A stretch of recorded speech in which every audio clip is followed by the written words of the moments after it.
Education in the United Kingdom. Before 1870, schools were not governmentally regulated, but instead run privately through charitable organizations, which means before 1870, schools weren't owned by the government. Instead, they were owned by private organizations or charity organizations, which means that schools weren't free to go to, you had to pay for them. The Education Act of 1870 allowed the government to build upon existing elementary schools.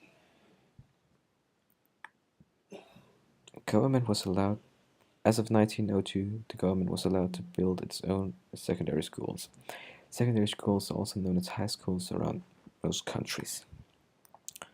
But it wasn't until 1918 that state-owned schools would become free of charge, building the free educational system that currently provides education for 93% of the British students, which meant even though that the government owned the schools weren't free to go to, they still had to pay for them. The remaining 7% of the students that doesn't go to the state-owned schools still goes to public schools or private-owned schools. Because rather than agreeing on be taken over by the government, some private schools decided to stay private and are now called independent or public schools.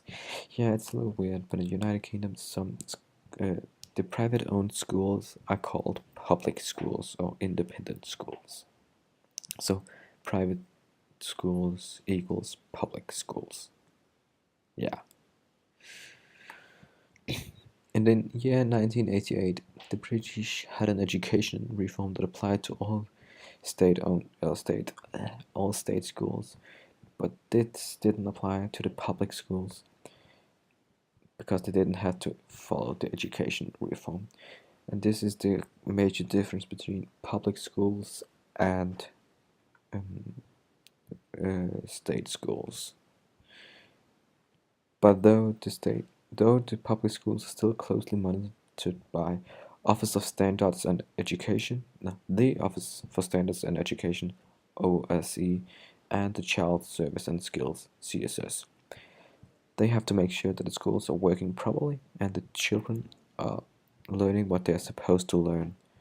All data taken from these visits must be made public on the internet so that the parents can research their options when choosing between schools for their children, meaning that the schools can't hide any information or any results that they get because they don't like them. They have to make them public so parents can freely choose between the schools they want and they don't want the children to attend. Though many schools have different curriculums, all schools must follow the same pattern.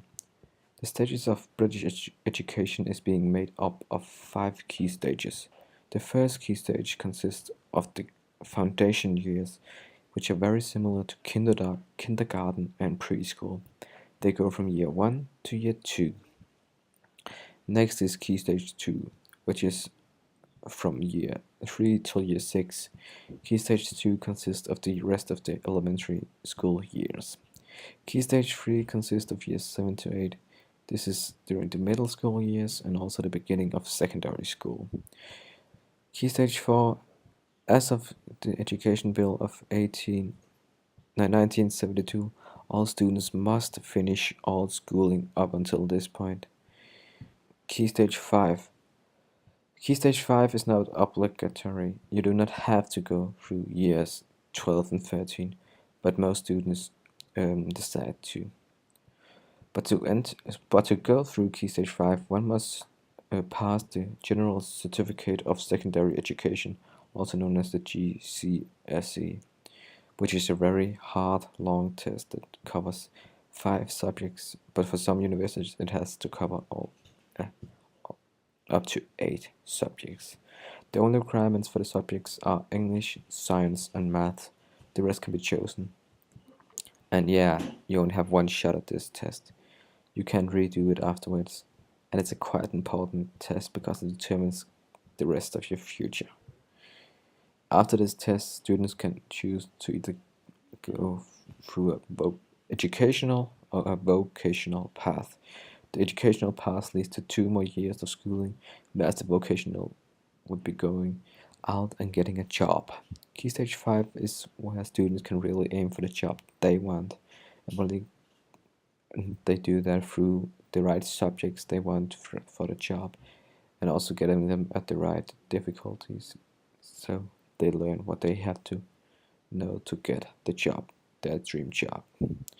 And as of Key Stage 5, you get a ton of homework.